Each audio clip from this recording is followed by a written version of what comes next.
For 6 days in May 1980, this building in central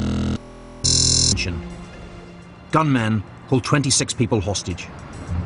On the afternoon of day 6 of the siege, the gunmen kill one hostage and threw his body out.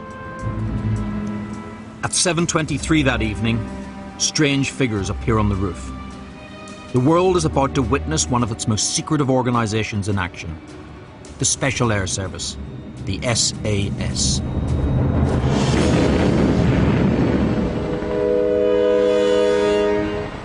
The Special Air Service Regiment, the SAS, guards its secrets carefully. I'm Tim Collins, and I served 23 years in the British Army, including both Gulf Wars. Those that know the regiment, who know the need for secrecy, believe there's only one story that should ever be told. It's the story of how and where the SAS began. It's the story of how the regiment was founded. The story of one man, David Stirling, and the band of misfits and rule breakers who were with him on day one, the Originals. And it's not the story you'd expect. Conventional wisdom has it that Stirling died without putting on record how he created the SAS. The same is said about the Originals.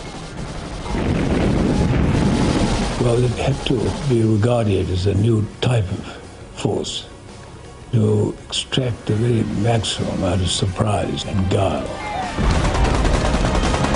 And then Paddy had got, I think it was 48 planes, and so later was in. And 8 days later, we went back and got another 24 off of the field, with no bother at all.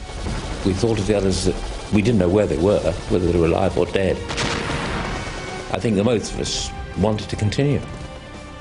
We'd gone through so much, so whatever happened afterwards was going to be, as you say, a piece of cake. It wasn't, of course, but...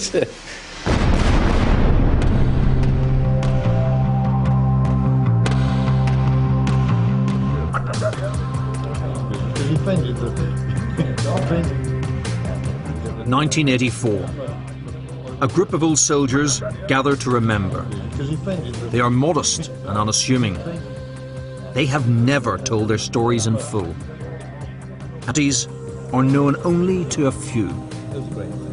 Because in the early years of World War II, they were part of something remarkable. Because they are the founders of the Special Air Service.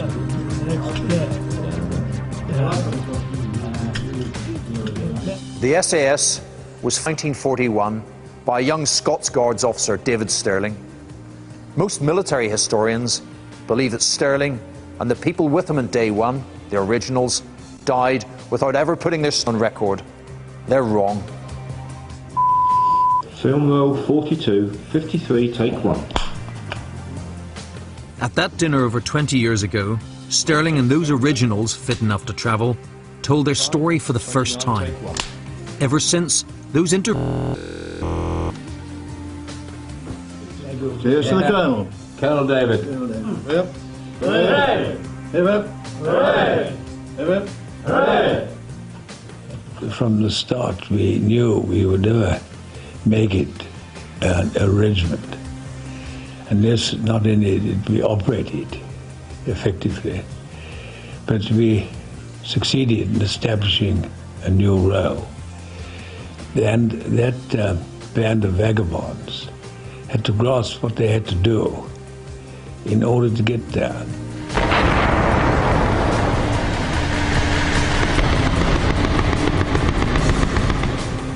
There is almost no visual record of what the Originals did. We have recreated their stories based on the precise given by the Originals themselves, and the man they always call Colonel David, no matter rank, captain or major, at various parts of their story. To create an organisation like the SAS takes a very special sort of man. One was certainly not of the normal mould. David Stirling was born into the Scottish aristocracy in 1915. This statue, above the family home close to Dunblane, was raised by members of the SAS. When he's still a small, mother asks him what he'll do in life that people will remember him by. The early signs aren't good. He's sent on from Cambridge for drinking and gambling. The Alps, then the American Rockies. His aim, to be the first man to climb Everest.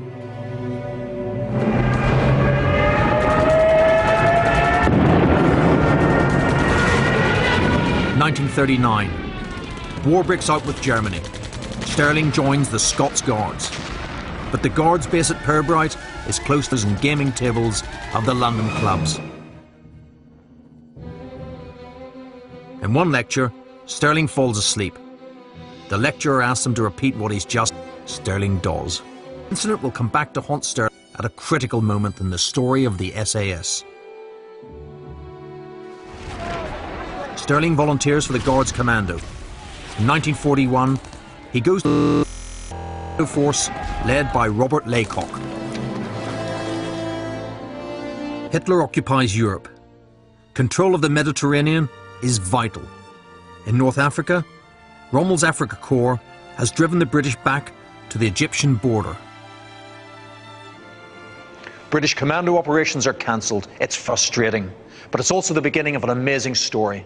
The story of David Stirling and the Special Air Service. They didn't want to risk having casualties.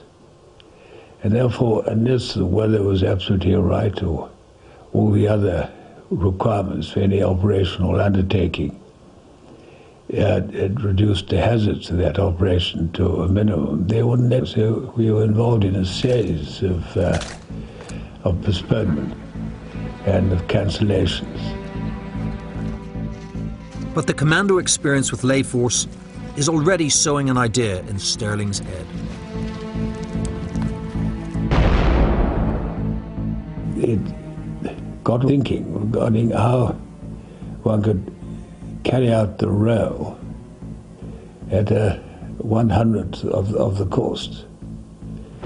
And having realized that that was what was required, it made it all the easier. In fact, it made it inevitable to come up with a proposition along the lines of SAS.